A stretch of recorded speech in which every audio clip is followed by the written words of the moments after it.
कुछ दरवाजे खुलने के लिए नहीं होते, पर अगर आप गलती से उन्हें खोल दो तो वो आपको बंद कर देते हैं हमेशा के लिए।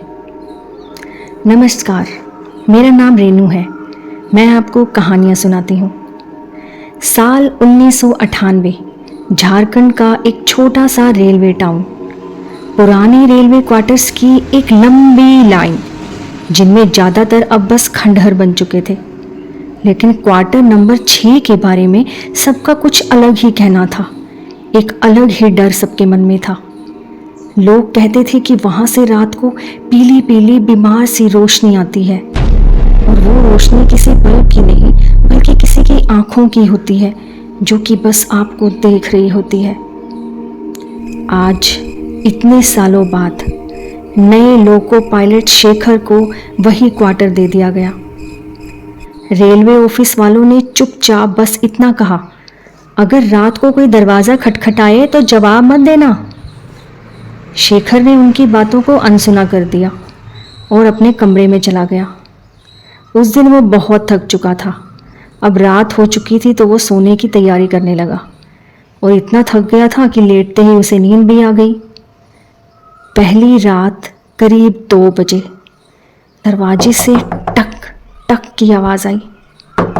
शेखर ने पर्दे की दरार से झांक कर देखा, बाहर कोई भी नहीं दिखा, पर धुंध में जैसे एक इंसानी चेहरा तैर रहा था और उस चेहरे पर पलकें भी नहीं थी। शेखर ने सोचा शायद उसका वहम है, इतना ज़्यादा जो थक गया हूँ, और उन सब को अनदेखा करके वो फिर से सो गया।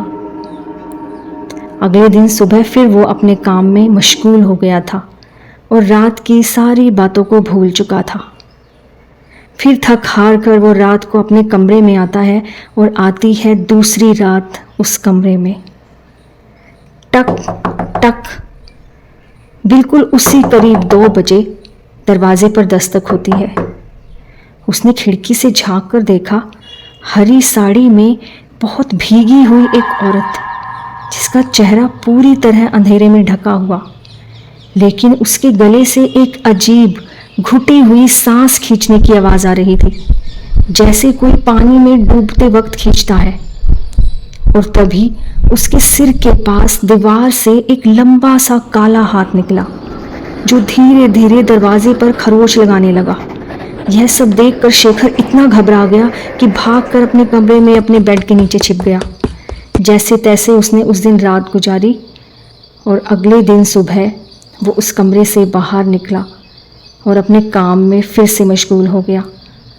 उस दिन उसका काम इतना ज़्यादा था कि उसे रात की बातों का फिर से ध्यान नहीं रहा, और अपने काम में लगे रहने की वजह से पूरे दिन वो फिर से थक जाता है और फिर रात को अपने कमरे में आता है।